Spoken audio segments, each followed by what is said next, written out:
Hi friends, இன்றைக்கி நம்ம வீட்டில் என்ன டின்னர்னு பார்க்கலாம். ஹோட்டலில் தான் வாங்கியிருந்தோம். சுட சுட பரோட்டா, சூப்பரான மட்டன் சால்னா, வீட்லேயே செஞ்ச குழம்பு ஆம்லேட், எனக்கு பிடிக்குமேன்னு சொல்லி மக்கன் பீடா, அவருக்கு பிடிக்கும் ஜாங்கிரி, ஷர்வாக்கு ஹனி கேக் பிடிக்கும், எனக்கு குட்டி பன் பிடிக்கும். இது எல்லாமே எனக்கு எங்கள் எல்லாருக்குமே பிடிக்கும்னு சொல்லி அவர் ஊர்லேருந்து வாங்கிட்டு வந்திருந்தார்.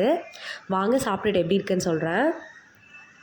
இங்கே வந்து பரோட்டாவும் சால்னாவும் ரொம்ப சூப்பராக இருக்கும். எனக்கு ரொம்ப பிடிக்கும். செம்மையாக இருந்துச்சு. நிறைய பேர் சொல்லுவாங்க, நான் இப்போ தான் உன்னை பற்றி நினச்சிட்டு இருந்தேன், நான் உனக்கு கால் பண்ணணுன்னு இருந்தேன் அப்படின்னு சொல்லுவாங்க. அது எல்லாமே உண்மை தான். நான் 2 டேஸாக எங்கள் வீட்டில் ஒரு டெனண்ட் இருந்தாங்க. அவங்க காலி பண்ணின்னு போயிட்டாங்க. அவங்கள பற்றி நினச்சிட்டே இருந்தேன். அவங்க எதிர்ச்சியாக எனக்கு நேற்று கால் பண்ணியிருந்தாங்க. அவங்க பேசினோன்னே எனக்கு ரொம்பவே ஹாப்பியாக இருந்துச்சு. நான் அவங்கக்கிட்ட சொல்லிட்டு இருந்தேன், நான் உன்னை பற்றி தான் நினச்சிட்டே இருந்தேன் அப்படின்னு சொல்லிட்டு.